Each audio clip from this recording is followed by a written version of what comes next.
Hey guys, welcome to Feed the Wolf podcast. If this is your first time listening, this podcast is about all things mindset and giving you the tools to help you live your best life. We've talked a lot so far about mindset in general and how it leads us to live a life that isn't optimal. Today's episode is specifically about how mindset can affect athletic performance, not only in competition, but also in our day-to-day training sessions. Hey guys, it's Miranda. Welcome back to the Feed the Wolf podcast. So this podcast is essentially about all things mindset, right? So anything that's going to help you lead your best life and become the best version of yourself in order to live that life. And that has a lot to do with mindset. We've talked about fear. We've talked about the comfort zone, mindset in general. But today, what I really wanted to dive deep into is how mindset affects athletic performance, which is kind of the whole reason I got into mindset work in general. I took it's called MRCC, Mindset RX coaching certification course. And that is kind of what brought me to mindset in the first place, was seeing it in the CrossFit gym for me, just the way people talked about themselves or talked about their workouts. And, I've given the example in the past of coming up to the whiteboard and giving a score and being like, but I scaled it, or, but I did push-ups on my knees kind of thing. I mean, that's the surface level side that we see of mindset at work within workouts in CrossFit. And there's a lot of deeper level that it can go to there as well, and conversations we have and things that we don't even realize we're saying out loud. But the main reason this kind of came up for me as of late was through the Fittest Experience competition. So a couple weeks back, Robert, my boyfriend, and I went to Austin, Texas to compete with his stepbrother, Justin, and his girlfriend, Audrey. So essentially a team of 4 here at the Fittest Experience competition. And for me, it was my first bigger competition. I've done a couple local ones back home in Wisconsin, but this is my first Texas one, my first one on a team. I've done an individual competition before. I've also done a couple partner comps, but this is my first time doing team, as well as my first time doing something bigger than just a local competition of, maybe 20 or 30 people in a division. And so it was something I was a little bit nervous about, but also really excited for. But really the reason that this came up, as well as far as mindset affecting performance, was hearing somebody say out loud to themselves all the things they were experiencing in their head. So let me just kind of lay out this situation for you. So it was actually event number 1, which was a complex of deadlifts, hang cleans, shoulder to overhead. Not really important, but essentially how they kind of prepare you to take on the workout is you warm up on your own. You're supposed to warm up at a specific time, and then they bring you down into like these little lanes. And for the first event, they actually separated the females and male partners. So the females were on one side of the arena, the men were on the other side. And so it was just me and my partner Audrey, who I didn't know very well at the time, but we did get to know each other pretty well over the weekend, which was cool. I mean, when you spend some time with people and you're kind of in that vulnerable state of competing together and putting yourself out there, you get to know someone decently well. So that was cool and a great way to connect. But so we're sitting in these lanes after we warmed up. They, assign you, okay, whatever team, you're going to be in lane number 8. And so we're waiting to take the stage essentially for the competition. And so I'm standing there with Audrey. There's, teams all around us, some on my right, some on my left. And this woman who was on another team, I could just hear her talking out loud, whether it was to herself or it kind of seemed like it was, most likely to her partner.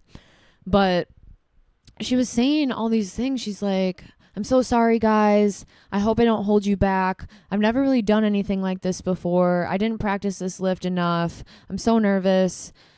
I just really hope I don't hold you guys back. I'm so sorry. Like, all of these things. And she was already apologizing and already having this belief in herself as to how she was going to perform.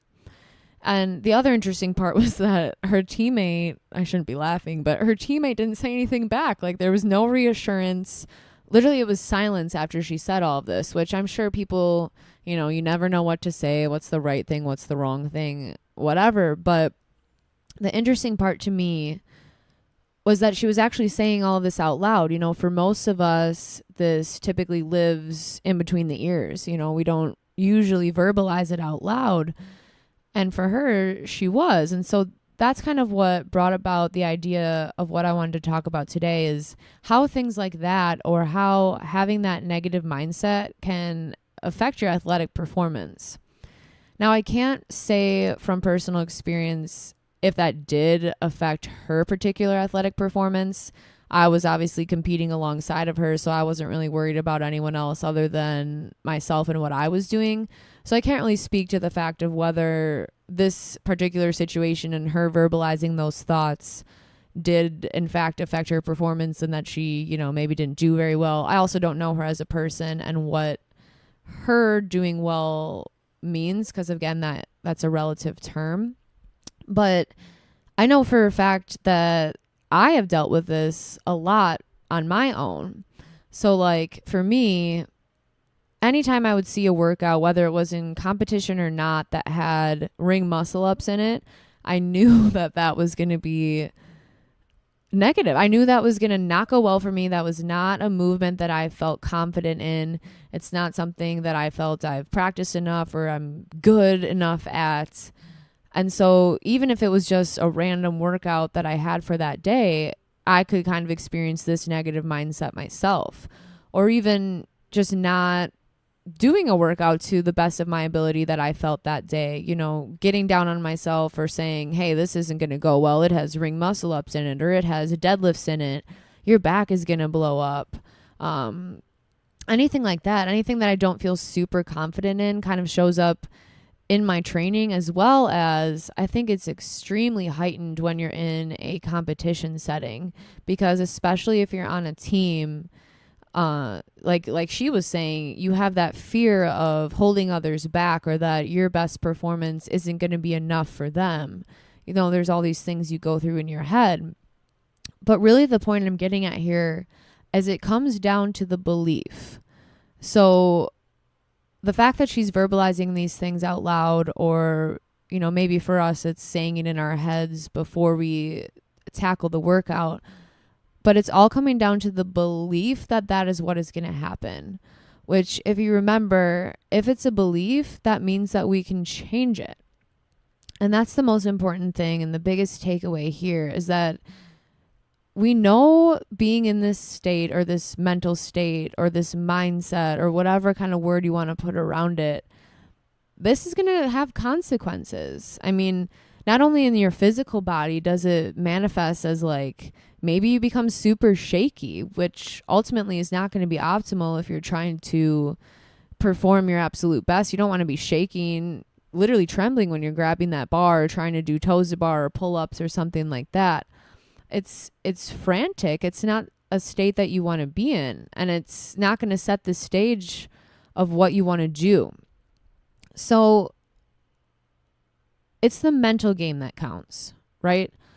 Whether this is within sport, competition, or business, or even your life, your job, the mind controls the body. Okay. So you kind of have to think about your brain as like a computer system.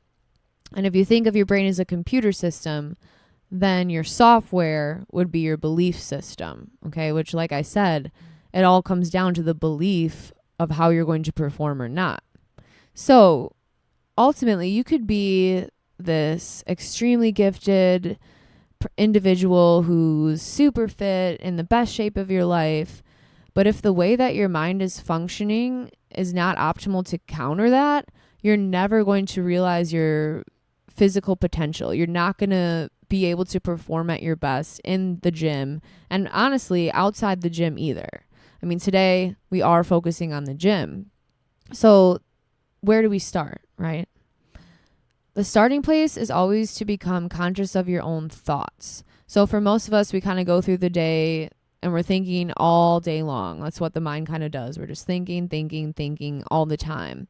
But think now, for an athlete going into a competition, if I believe about myself what that woman was believing about herself before stepping onto the competition floor of, I'm not good enough, I'm not as good as these other people, my best is not going to be good enough, that is something that I'm going to be carrying with me all the time. This not good enoughness or not being adequate.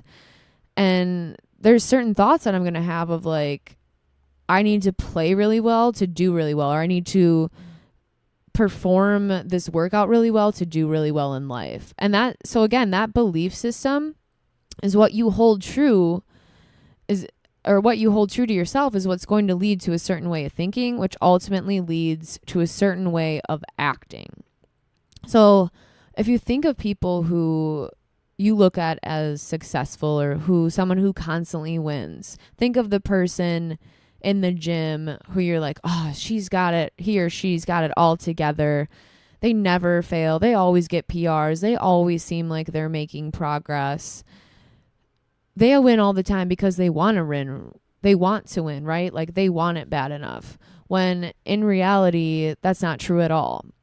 It's these people that we look to that are succeeding and doing so well and performing so well in this athletic state is because they don't actually think about winning.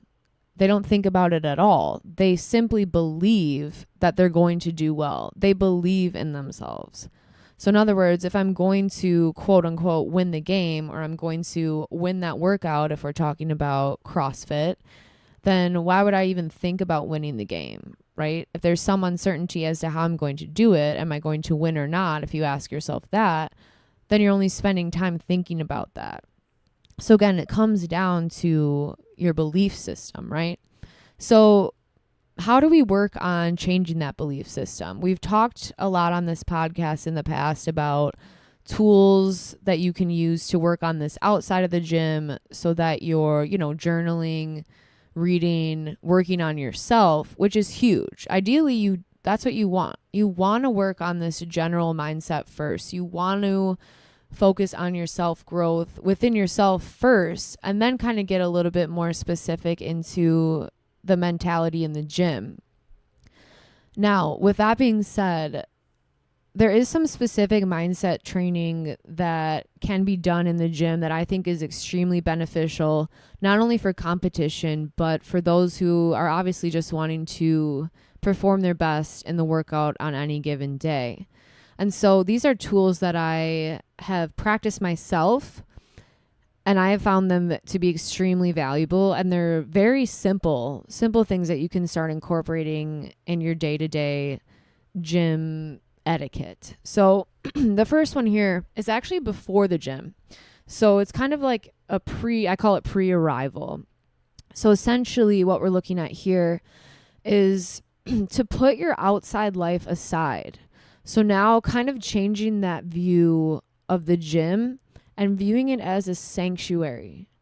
Reminding yourself that the gym or training in general is a privilege. So changing that belief or that view that it's not something that you have to do. It's something you get to do, and something that is going to help you be a better version of yourself, because ultimately I believe training helps build character. When you're going through that grueling workout and you say to yourself, whether you realize it or not, you're talking to yourself in your head the whole time. And when you every day say, I can do this, one more rep, you're building character. That's why we put kids in sports in the first place. So that's the first step, is kind of putting away your outside life on your way to the gym. Reminding yourself it's a sanctuary, it's a privilege to train, and create presence. So one way to kind of do this is actually like on your route to the gym, maybe you're coming from work, maybe you're coming from home, whatever it is, have a landmark that you pass where you kind of just snap to. So for me, when I'm heading to the gym, I'm almost always coming from home.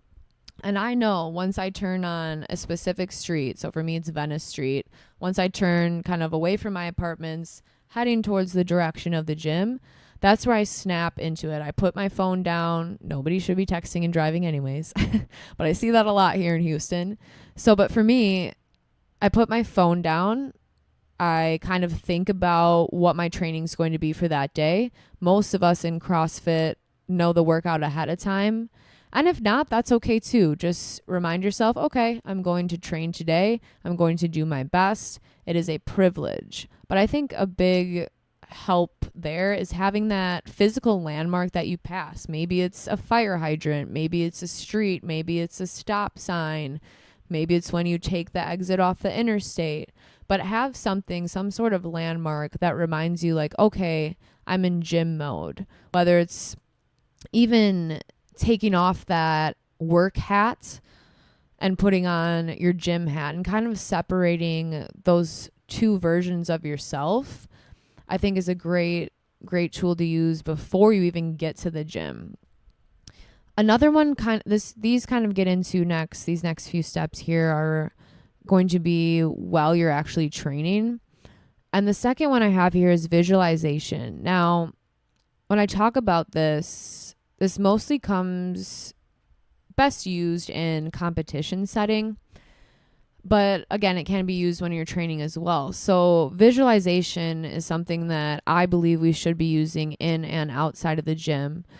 When you're journaling and working on that self-growth or that general mindset that I was talking about before getting into the specific training mindset, when you're working on that general mindset, you should have visualization. That should be part of your repertoire of skills that you're putting to use on yourself.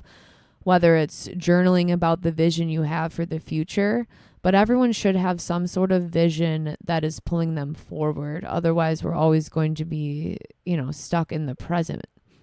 So visualization or even meditation is something that I 100% believe in when you're working on general mindset and working on yourself as a whole. But when we're talking specifically about training, we're talking about imagining the perfect execution. Okay, so for me, I've kind of already talked about the ring muscle up example, but so say that final workout of the Fittest Experience competition had ring muscle ups in it. It didn't, thank God. I was very happy it was bar muscle ups instead. But if it was, I would definitely want to call upon my toolbox and bring out this tool of visualization and imagine the perfect execution first. So I always say best scenario first. So let's take ring muscle ups. I would visualize myself at the top of the rings and how I would get up there. It'd be beautiful. I would have my feet together, perfect hollow body position, pointing those toes, using my hips to just float to the top of the rings and easily push out of the top with arms extended on the top, just floating up in the air and coming right back down and easily kipping myself into that next rep. So I'd spend some time imagining that perfect execution. And then what some people may not have heard of or haven't tried themselves is actually doing imagination work or visualization on what could go wrong and then visually fixing it in your brain. So say I already did my visualization. I imagined that perfect execution of the ring muscle up. But now I would spend some time going through what could possibly go wrong. Maybe I miss my first rep. I go up there. It's the final events of the competition. We made it to the finals. I missed my first rep. When you practice visualizing these scenarios of things that could go wrong and fixing them, it makes you feel a little bit more control and allows you to not freak out in that moment because you've already done the work. You've already visualized this scenario, so you kind of already know how to tackle it. So maybe I envision missing that first rep and then dropping down from the rings, shaking it out, taking a deep breath and giving it another shot and visualize getting it that second time. Or maybe I visualize, okay, I kip up there, but it feels super uneasy. Maybe I kind of chicken wing my left arm. But I visualize fixing it on the next one. Okay, Miranda, pull fast, use those hips, quick cue to myself, right back up, and it's easy again there. So the second step is visualization. The last step the third step would be pre-lift. So this one obviously applies only to when we're lifting a barbell, but I guess you could view it in different ways as well, maybe like a wall ball or something like that. But usually we're talking barbell when we're talking lift. But again, visualization comes in with this one as well, as imagining that perfect lift as you walk to the bar. But the big thing here is creating a step-by-step setup or step-by-step routine that's the same every single time. So for me, let's say I'm going for a 1 rep max snatch, right? I approach the bar every time, no matter what. If it's, only a lightweight on the bar for me, or if it's going for that 1 rep max or going for a PR, a weight I've never lifted before, I want to approach the bar the exact same way and have that routine. So for me, I always step up. I put my left foot first, followed by my right. And then I do the same thing with my hands. So I wrap my left hand around the bar, my right hand around the bar, hook grip, of course. And then I do kind of a funky little thing where I kind of jerk on the bar a little bit, or I rotate my knuckles to the floor, rotate my knuckles to the floor. I do that 3 times. And then I say a cue to myself, which usually if it's an Olympic lift, something like snatching or cleaning or something like that, I'll say up and back. I say this in my head, and then I go and I do my lift. So having that step-by-step setup and having one cue in your go-to cue that you say to yourself before you go is something that I've found that works really well for me, establishing that routine. I mean, we're humans. We do really well in routine. And having that again, it kind of just makes you feel settled when you know you have something to go to and you've kind of already done it before. It's not as scary when you're like, oh man, this is a 1 rep max PR kind of thing. The last tool that I think it's actually my favorite tool. It's a little silly, but it's called a mental reset button. So this is a way to kind of regain your focus when you possibly are feeling distracted in the gym or things aren't going well and you're kind of feeling a little bit down on yourself. The mental reset button is a way to regain your focus. So it is what it sounds like. It's physically touching a quote unquote button on yourself to reset your mental state and bring your presence back to what you're doing. So for me, mine's on the left side of my head. So kind of think, temple area. And all I do is if I feel like maybe I'm distracted, so it could even be, I'm doing a strength day, I'm resting in between my sets, and I find myself thinking about all the crap I got to get done today, and I'm just being distracted. I'll use my mental reset button. Quick touch, left side of my head. Okay, Miranda, check it in. Where are you right now? Right now, we are training. Right now, we're doing row intervals or whatever it is that we're doing.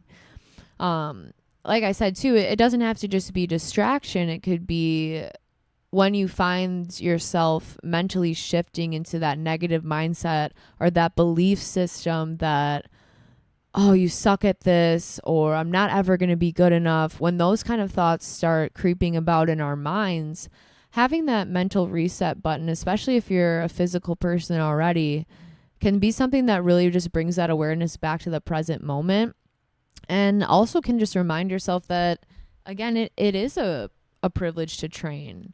Minimizing those distractions, clearing the fog and having that reset button to kind of just recenter is huge. And this comes back to too, like, get rid of those distractions on your pre-arrival. Get rid of the phone. You shouldn't be checking your phone. Turn it off, let it die, leave it at home, leave it in your car when you're coming to the gym to train. That should not be a distraction. That doesn't need to be with you. Okay. I mean, again, I know some of us out there have to have it just in case of emergencies. You have kids. I understand that. But the more that we can minimize distractions, the better we can clear the fog and be in that present moment. Again, establish that routine. It's natural to find comfort in routine and pattern for humans. Find what fits your lifestyle. So if that's coming to the class at the same time every day, all of these things can help us out. If you're signing up for a competition. Sometimes practicing beforehand can help people. Practicing what you do, or at least having that routine, then that pre-lift that you've been practicing to go to, is something that I think can really help us perform at our best athletically, whether it's in competition or in just our day-to-day WOD. So using these tools is great, right? This is something that we can use, we can work on. But I think CrossFit is a little bit tough in that it's weird. It's a weird sport. You kind of have to be good at everything, which is why I always say that we need a mindset system when we're looking at CrossFit workouts, because each workout is different in CrossFit, right? Constantly varied. That's why we love it. That was one of the reasons I loved CrossFit in the beginning, because the workouts were different every day, so I didn't feel like I was bored. But so because of that constant variation, we need a mindset system in place, and we need a different approach to every workout. We need to be able to adapt mentally, or have a mental approach to training the same way that we adapt to power output or adapt to our physical training. And this takes work, which is why we need to put these steps into place: the pre-arrival routine, the visualization, the pre-lift visualization, the mental reset button, all of those things. But another important tool, I think, specific to CrossFit, like I said, is having that mindset system and attacking each workout differently. For example, you're not in training, you're not going to attack a marathon with a mentality of like, okay, let's get this thing done. It's not going to be that laid back. But it's also not going to be a mentality of like, okay, one down, I only have 26 or 25 miles to go. You need to be able to modulate your assertiveness and aggressiveness of your mindset in order to dictate your outcome. Same thing with like a CrossFit sandbag workout. It wouldn't be just a casual like, let's get this thing done. You know, if you're going to go do Fran 21-15-9 thrusters and pull-ups, you're not just going to be like, okay, like, let's get this done, 21 down. Now I only have the 15s. Like, you need to attack that workout. That's a workout where you want to be a little bit more assertive and aggressive with your mindset. So being able to kind of go through and categorize each workout, or placing it in a category before you take it on, as to what kind of mindset you should have when taking it on, is something that I think can help us in the day-to-day workouts and performing our best in those. Because if we attack the workout the same, we just can't. We can't attack them all the same. Like I said, the marathon with the sandbag, you're not going to have the same thing there.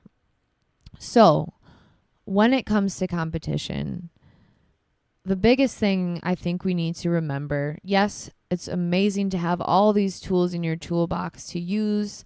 It's great that you're working on your general mindset beforehand and having that base to kind of build off of. But ultimately, number one, again, it comes down to that belief system, and constantly putting in the work to change those beliefs is what gives you the power. Okay? But another big factor, and this comes into play with any competition, control what you can. Okay, I always say control the controllables. That's one of my favorite sayings, because for me, I'm a type A personality. If you know anything about the Enneagram, I'm a number 1. And so control for me is huge. Anytime I feel out of control, I feel panic, I feel anxiety, and I just want to get that control back. But when you're in competition, control what you can, which is literally only your particular effort. And that's the same thing within the gym. You can only control the effort that you give that day. So if say I'm in competition, especially this last one, I had 3 other teammates. I cannot control their mindset. I can't control what they say. I did have some teammates who had a little bit of insecurity as well, and some mindset work that could be done, but like, I can't control that. I can try to help them, but I can't control it. I can't control the judges or the event. You know, sometimes weather comes up and the event changes and maybe now all of a sudden it's a workout that you know nothing about or you haven't practiced before. We did have a situation with a judge where there was a lot of confusion going on, but I can't control that judge. All we can control at the end of the day is ourselves and our particular effort. So whether that's in a big competition or it's just in your day-to-day workout, give your best effort for that day. And that's literally all anyone, you can ask of your own self. Okay. And remember, enjoy the experience. Like, it's cliche. I know it. I say it too much, but enjoy the journey. Enjoy the process and the experience and welcome the challenge. Embrace the hardship of competition. It's not always about the end goal or the end result of getting first place or getting that PR. It really is about the process and the experience and having fun doing it. And if you're in CrossFit class, just meeting the people and connecting with people and learning and growing from them and doing it alongside of each other. This training and competing, this is a privilege, and it's an opportunity to, again, work on yourself and your character.